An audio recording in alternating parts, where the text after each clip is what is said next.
Hello, hello, hello, everyone. Good morning, good afternoon, good evening. Welcome back. We're going to be reading Chapter 4 in Beyond Religion, Ethics for a Whole World by the Dalai Lama. And in this chapter, we're going to be talking about compassion, the foundation of well-being. So let's go ahead and get started. Let's jump right in. This chapter is a little bit longer. I think it's about 16 pages, which doesn't sound like a lot, but the Dalai Lama writes the way that he thinks, and some of the words are broken up oddly at the end of some of these sentences following the next sentence. So I find it a little bit more challenging to read out loud if you haven't noticed. So I'm going to see where we're at exactly halfway through, as long as the video isn't too lengthy. So we'll see where we're at. All right.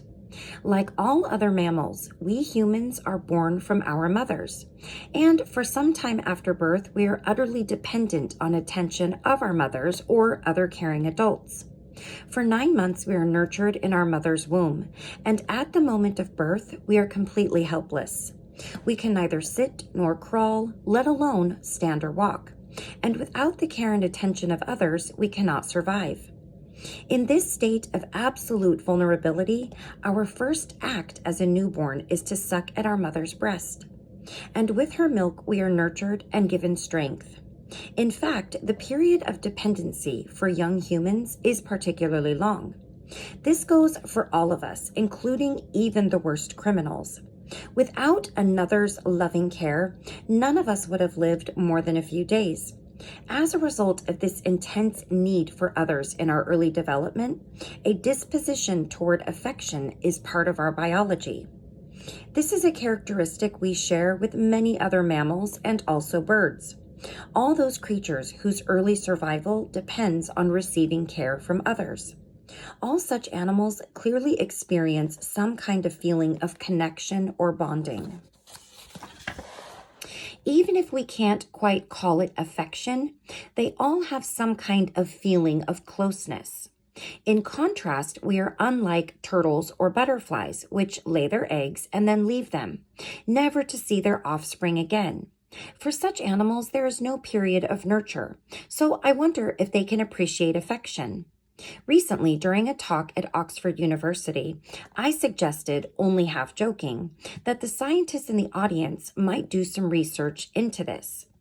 Do those animals that do not require any period of nurture recognize their parents, for example? Somehow, I doubt it. It is something I would be very interested to observe. But for humans, with our prolonged period of nurture, the role of others' concern and affection is obviously crucial to our survival and well-being. Recent medical research shows that the very physical touch of one's mother or caregiver during early infancy is a crucial factor in the physical enlargement of the brain. And modern psychology confirms that the care we receive as infants and children has a profound impact on our emotional and psychological development. This research also shows that people who lack affection as children are more likely to have a deep-seated sense of insecurity later in life. A program that I came to know some years ago is working to improve the care provided by orphanages in some troubled parts of Latin America. The measures this program promotes are the fruit of considerable scientific and psychological research, but they are also quite simple, really matters of common sense. Since they all reflect the crucial role of human warmth and affection in our mental and physical development. The measures include, for example, housing children in smaller, more intimate dormitories and assigning them in small groups to individual caregivers, so they have a chance to develop something like natural family relationships.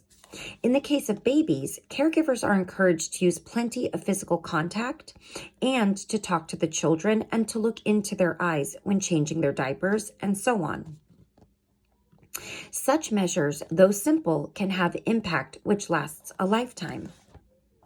Once again, this light is... Do you like my balloon?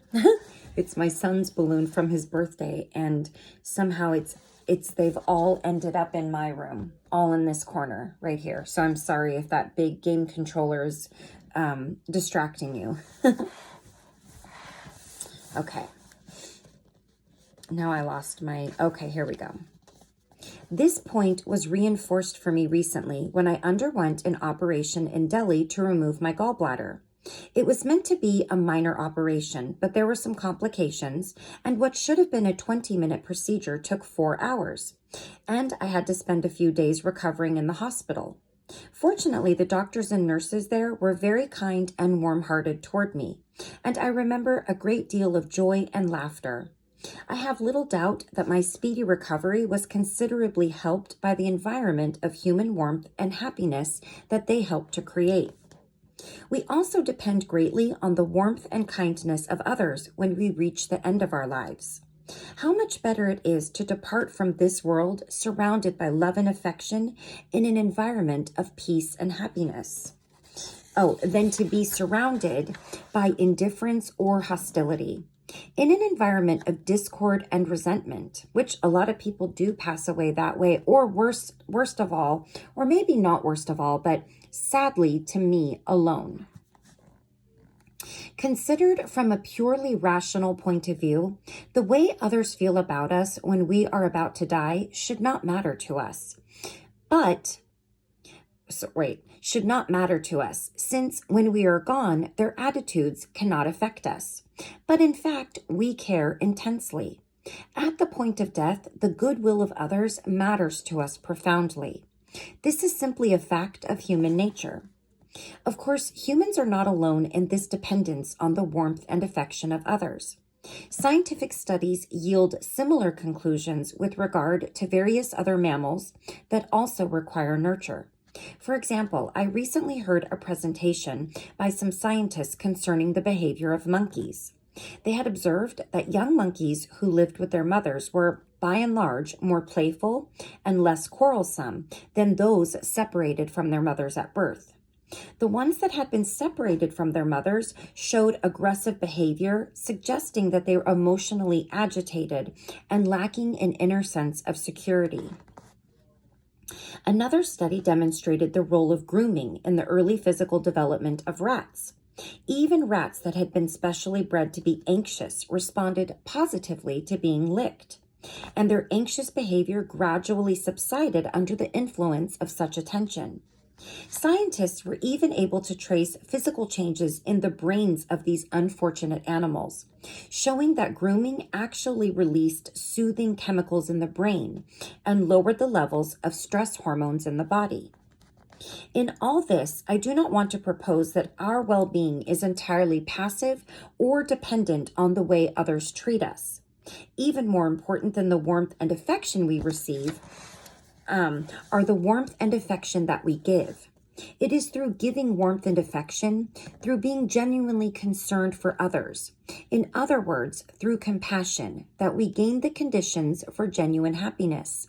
For this reason, loving is of even greater importance than being loved. Many people mistakenly assume that compassion is a religious practice. This is not the case. It is true that compassion is central to the ethical teachings of all the major religious traditions, but in itself, it is not a religious value. As I have said, many animals can appreciate it, and certainly mammals have a capacity for it. Many people also assume that feeling compassion for others is only good for the others and not for oneself. This is also incorrect. Whether or not our kindness brings benefits to others will depend on a great many factors, some of which will be outside of our control. But whether we succeed in bringing benefit to others or not, the first beneficiary of compassion is always oneself. When compassion or warm-heartedness arises in us and shifts our focus away from our own narrow self-interest, it is as if we open an inner door. Compassion reduces our fear, boosts our confidence, and brings us inner strength. By reducing distrust, it opens us to others and brings us a sense of connection with them and a sense of purpose and meaning in life. Compassion also gives us respite from our own difficulties. Some time ago, while visiting Bodh Gaya, an important Buddhist pilgrimage site in India, I came down with a severe gastrointestinal infection. The pain was so intense that I was compelled to cancel the whole series of teachings I was scheduled to give there. I was very sorry to disappoint the thousands of people who had traveled to attend, many from far away, but I had to get to a hospital urgently. This meant driving through some of the poorest parts of rural India. Rural. That's a tough word. Rural. The discomfort in my abdomen was acute. Every time there was a bump on the road, the pain threatened to overwhelm me. Looking out the car window, I saw scenes of widespread poverty. Underfed children were running around naked in the dirt. I caught a glimpse of a very old man lying on a cot near the road. He seemed to be alone and to have no one to care for him. As the car continued on its way, I couldn't stop thinking about the tragedy of poverty and human suffering. Later, I noticed that as my thoughts had shifted away from my own suffering to contemplation of the hardship of others, my own pain had subsided. The observation that our concern for others contributes to our well-being is also supported by scientific research, our own well-being.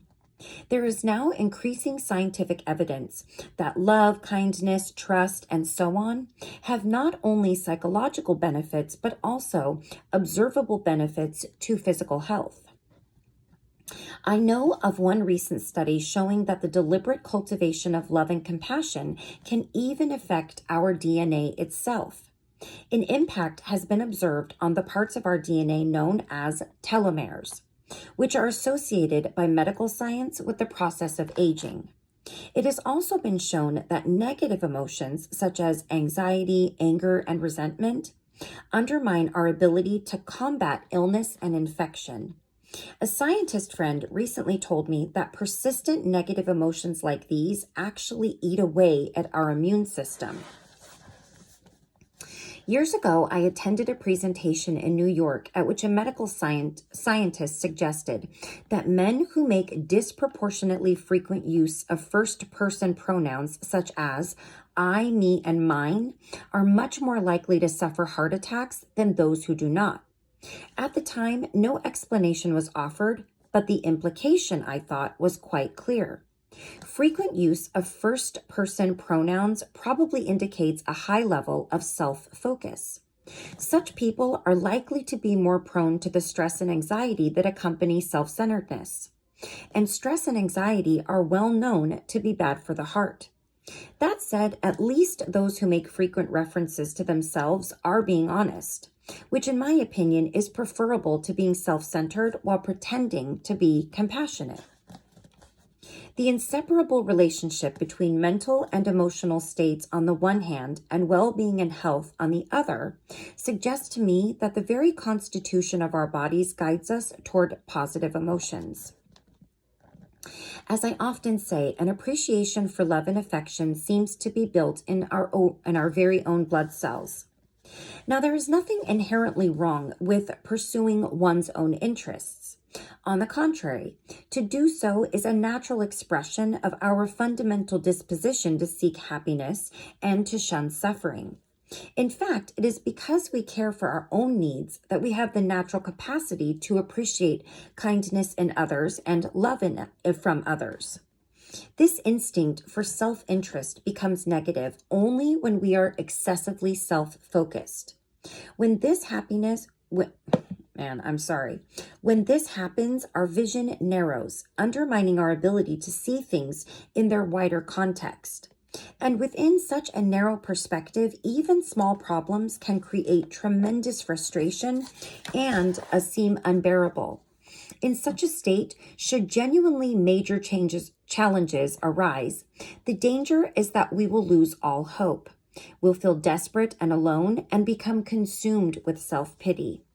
What is important is that when pursuing our own self-interest, we should be wise selfish and not foolish selfish. Being foolish selfish means pursuing our own interests in a narrow, short-sighted way. Being wise selfish means taking a broader view and recognizing that our own long-term individual interest lies in the welfare of everyone. Being wise selfish means being compassionate. So the human capacity to care for others is not something trivial or something to be taken for granted. Rather, it is something we should cherish. Compassion is a marvel of human nature, a precious inner resource, and the foundation of our well-being and the harmony of our societies. If, therefore, we seek happiness for ourselves, we should practice compassion. And if we seek happiness for others, we should also practice compassion. All right, so that was halfway through. So I think, let me just take a look. Even though it's halfway through, it depends on how long the actual sections are. I think we could manage this. Let's see if we can manage this. Like I said before, you guys can always press the pause button and come back to it later. Let's just hope my voice can take it. All right. The love of a mother. That's the next section here. My first teacher of compassion was my mother. She was illiterate, a simple farmer's wife, but I can think of no better example of a person profoundly imbued with the spirit of compassion. Everyone who met her was touched by her gentleness and warm-heartedness. This was in contrast with my father, who was quite hot-tempered and even smacked us children occasionally. As my mother's son, I was fortunate enough to receive a special dose of her affection, and I am sure that has helped me to be more compassionate myself. As a young child, though, I may have abused her kindness from time to time. When she used to carry me on her shoulders, I would take hold of her ears with my hands. When I wanted her to go right, I would tug on her right ear. And when I wanted to go left, I would pull on her left ear. If ever she went the wrong way, I would make a great fuss. Of course, she was only pretending not to understand my signals, and she tolerated my noisy outbursts without getting cross. In fact, I cannot remember my mother ever losing her temper with anyone. She was a remarkably kind person, not just to her own children, but to everyone she met. Doubtless, this love of a mother for her child is largely biological. The maternal instinct is very strong and helps a mother overlook her own physical discomfort and exhaustion when caring for her child. This self-sacrifice has nothing to do with her level of education, her understanding of ethics, or anything else, but is quite natural. I disagree with that. I've actually read quite a bit on maternal instincts, and me personally, I don't really think maternal instincts are there. I think that we talk about dads not being involved or leaving their children a lot, but we don't talk about mothers that do that. There are many women around the world that have children that don't take good care of their children or are neglectful, abusive, you name it. So I have a different view on that. I don't know. That's just my personal opinion. If you think that there's maternal instincts, that's totally fine. I don't think like that, because I feel like if that were the case, every child would be raised by their mother the way that the Dalai Lama is explaining his mother. I guess that goes without saying, or I guess we have to keep in mind a person's demeanor to start with. Some people have a hot temper, but it doesn't mean that they're really mean. They get over it quickly. I know that I used to be like that. And sometimes every now and again I still am, but just as quick as I got angry, I'm already not angry. But I still really, really try to be mindful of that. And I always make it a point to apologize, because even though I get over it quickly, it doesn't mean that the people around me are over it quickly. Usually not. So I don't know. I kind of feel up in the air about that one. That, and not every child had a desirable mother. I'm sure there's someone listening to this video right now that would laugh at this. Like, my mother wasn't like that. My mother was horrible, or didn't have a mother at all, but still grew up to be compassionate. I think it depends on how you're raised by whomever raised you, not necessarily just your mother. So I don't know. I still like his message, but I don't know if I agree with it fully. All right, let's see. I was reminded of the force of a mother's affection for her newborn child during a recent overnight flight between Japan and America. In the row next to mine on the airplane sat a young couple with two small children. The oldest child was perhaps 3 or 4, while the youngest was still a baby, perhaps maybe 1 year old. No sooner had the plane taken off than the oldest child started running around here and there, full of energy and excitement. The father kept going after him and bringing him back to his seat. On one occasion, I offered the boy a sweet. He took it without a word, then continued marching about. In the meantime, the younger child was crying, and the parents took turns soothing him and carrying him up and down the aisle. Eventually, the older boy grew tired and settled down to sleep, but the baby continued to be restless and carried on crying. Initially, the father helped tend the baby, but finally, he too sat down to sleep. In the morning, I noticed that the mother's eyes were red. She had not slept and had spent the whole night taking care of the baby. But I could detect no trace of resentment or bitterness. She was still caring for her children with great tenderness and devotion. For myself, I simply cannot imagine being so patient. It is this kind of unconditional loving attitude, that of a mother for her newborn, that I mean when I talk about compassion as the source of all our shared ethical or spiritual values. And it is this love, which is so well shown in the Christian symbol of the Madonna and Child, that I find so powerful. Levels of compassion. Generally, I distinguish 2 levels of compassion. The first is the biological level that I was describing, exemplified by the affection of a mother for her newborn child. The second is an extended level, which has to be deliberately cultivated. While compassion at the biological level can be unconditional, like the mother's love for her baby, it is also biased and limited in scope. Nevertheless, it is of the utmost importance because it is the seed from which unbiased compassion can grow. We can take our innate capacity for warm-heartedness and, using our intelligence and conviction, expand it. Generally speaking, we have a strong tendency to reserve our concern for those closest to us, and then to expand it to our wider community, those with whom we share language, locality, or religion, for example. This is quite natural, and it can be quite powerful. When people are strongly motivated by dedication to a single cause or by feelings of closeness to a particular group, they are capable of great things. Such feelings can bring people together and help them transcend their narrow self-interest. In this sense, these feelings are beneficial. Unfortunately, however, such affinities, whether based on family, community, nation, language, or religion, are often accompanied by heightened discrimination between us and them. The problem is that when we see ourselves only in terms of this or that group, we tend to forget about our wider identity as human beings. A key element in biased feelings is what we call attachment. Once at a scientific conference in Argentina, a mentor of my friend Francisco Varela told me that as a scientist, he should not be too attached to his own field of research, as this might distort his ability to assess evidence objectively. Hearing these words, I immediately felt they should also apply to the religious domain. For example, as a Buddhist, I should strive not to develop excessive attachment toward Buddhism, for to do so would hinder my ability to see the value of other faith traditions. Furthermore, when there is an element of attachment, our affection and concern for others are often dependent on the way those others relate to us.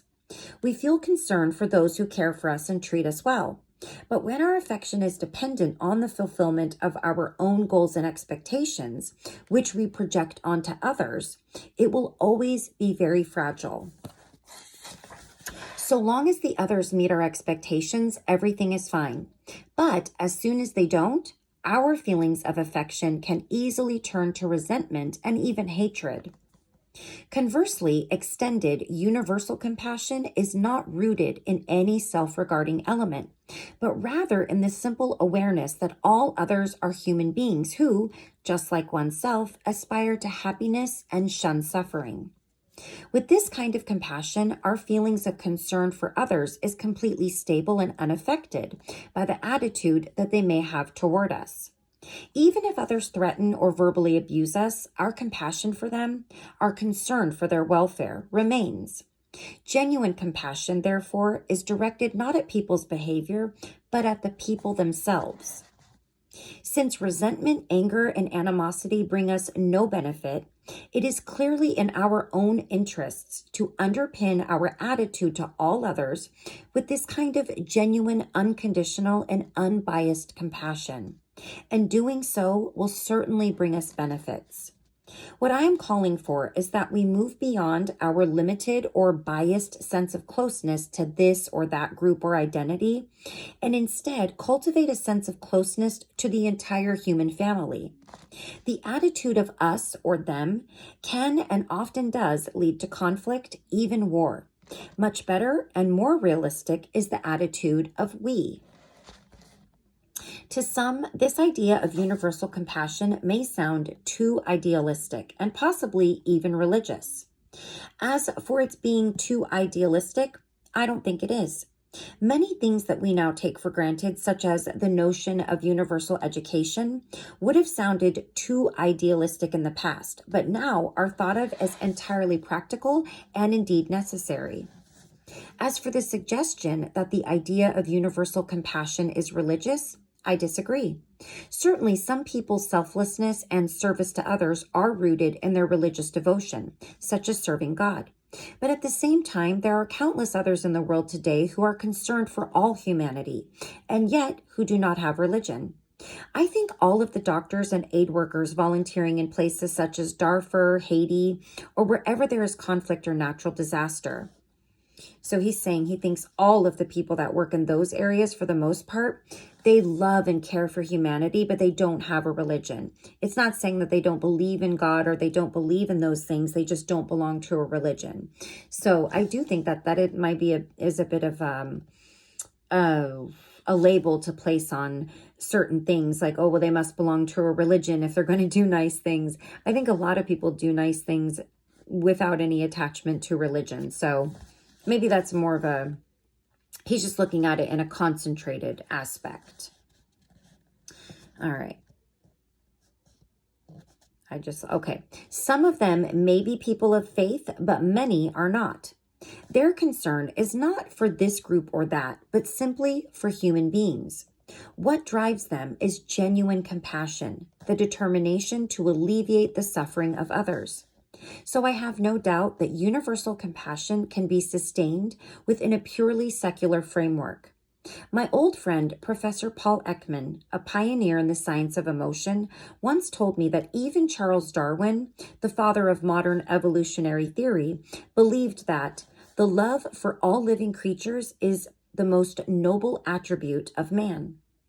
I remember very clearly the worldwide response to the Asian tsunami in December of 2004. The outpouring of public concern after that disaster struck me as a wonderful, powerful illustration of our humanity as a human family. And it was no isolated case. Similar worldwide responses for care and concern have followed more recent tragedies. In an age when news travels so fast around the world, our sense of community and our concern for those far away from us have grown enormously. In the early 20th century, feelings of nationalism were very strong, while awareness of our entire humanity was quite weak. In those days, people were less aware of what was happening in other regions or other continents. But now, with global media transmitting news at such speed, we have a deeper awareness of the interconnectedness of people everywhere. Together with this, people's concern for humanity as a whole and their recognition of the value of basic human rights seem to be deepening as well. To me, this trend is a source of great optimism about the future. Having this kind of concern for all our fellow humans does not require us to be any kind of special person or saint. On the contrary, this universal compassion is within the grasp of each of us. During the Nazi dictatorship, some Germans went to great lengths to protect and save Jews, at serious risk to their own lives. When asked why they had done it, most of them answered that they had felt compelled. and that anyone would have done the same in their situation. Yet these were just ordinary people like you and me. With compassion, a concern for fellow human beings, everyone is capable of similar acts of heroism. Some readers may still feel resistant to the idea of universal compassion. While admiring such an outlook in others, they may feel that adopting it themselves would entail taking on the woes of the world, and that they have no room for all this additional suffering in their lives. In a limited sense, it is true that caring for others involves sharing in hardships that are not our own. However, the discomfort that comes from sharing the pain of others is of a quite different order from the direct experience of our own suffering. That's really true. When you empathize with someone who is in distress, you may initially feel some mental discomfort, but having voluntarily chosen to open yourself to the difficulties of that other person shows courage, and courage imparts confidence. By contrast, when the pain is your own, you have no such freedom or choice. The difference is clear. Furthermore, although compassion arises from empathy, the two are not the same. Empathy is characterized by a kind of emotional resonance, feeling with the other person. Compassion, in contrast, is not just sharing experience with others, but also wishing to see them relieved of their suffering. Being compassionate does not mean remaining entirely at the level of feeling, which could be quite draining. After all, compassionate doctors would not be very effective if they were always preoccupied with sharing their patient's pain. Compassion means wanting to do something to relieve the hardship of others. And this desire to help, far from dragging us further into suffering ourselves, actually gives us energy and a sense of purpose and direction. When we act upon this motivation, both we and those around us benefit still more. However, since universal compassion involves gradually expanding one's circle of concern until it finally embraces the whole of humanity, it needs constant cultivation. Using our intelligence and our conviction of its necessity and value, we gradually learn to expand and extend our concern, first to our close family, then to all those with whom we come into contact, including especially our enemies, then to our entire human family, and even to all beings. Compassion training. I read about compassion in one of the books that I read on this channel, and it was talking about that you can actually cultivate compassion because not everybody is compassionate. Some people have never been compassionate and may remain as such. Some people have always been compassionate their whole life. Some people learn to cultivate it as they get older. And some people who are compassionate just get more and more compassionate. There's all different avenues that could go. I really think a lot of it just depends on your perspective, what happens in your life, and how you look at what happens in your life and how you view things. No way to know. There's so many different possibilities. All right, compassion training. Those with religious faith have rich resources for the cultivation of compassion, and religious approaches can also be great resources for humanity as a whole. But religion is not necessary for cultivating compassion. In fact, secular techniques for compassion training are already in use, and their effectiveness has been scientifically demonstrated. It seems that developing inner values is much like physical exercise. The more we train our abilities, the stronger they become. Neuroscientific research conducted by my old friend, Professor Richard Davidson, for example, has demonstrated that even short periods of compassion training, as brief as 2 weeks, can lead to observable changes in the patterns of the brain, as well as to a greater inclination toward charitable giving. I am hopeful that such research may pave the way for the introduction of compassion training in schools, which could be very worthwhile. Modern education is premised strongly on materialistic values. Yet, as I often point out, it is vital that when educating our children's brains, we do not neglect to educate their hearts. And a key element of educating their hearts has to be nurturing their compassionate nature. This is a subject to which I will return. All right, so that completes chapter 4. And in chapter 5, we're going to be talking about compassion and the question of justice. If I'm taking the title for exactly what it sounds like, I think this might be an interesting one. So in the matters of justice and having compassion, that may be harder. I think he's going to talk about compassion, having compassion for people, and you're finding it difficult to do that, or people that demonstrate things that really, really don't harvest those compassionate feelings in you for one reason or another. So we'll see what he has to say in the next chapter. Again, you guys, I apologize that I am stumbling on these words. I mean, he literally, God bless the Dalai Lama, but he literally breaks up words at the end of a sentence so you don't know what it is. And the way that he writes, like I said, it's like the way that he's thinking, or like he's talking in a speech, but he's talking in a book. So this is one of the most challenging books that I've read out loud. And I apologize that I've fumbled my way through words on here, words that are easy, words that I obviously know, but I just can't seem to spit out.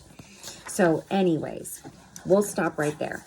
And until next time, of course, and as always, please take care of yourself. Please take care of others. Work on that compassion for yourself, for your loved ones, for your community, and to the world if you feel that that is something that you have to offer and that's something that you're open to. I know that I certainly am, and it is something that I am working on very hard every day, just to give my best to everybody that I can, and far beyond that. So anyhow, I will see you again soon for our next chapter, chapter 5. And until then, take care. All right. Bye-bye.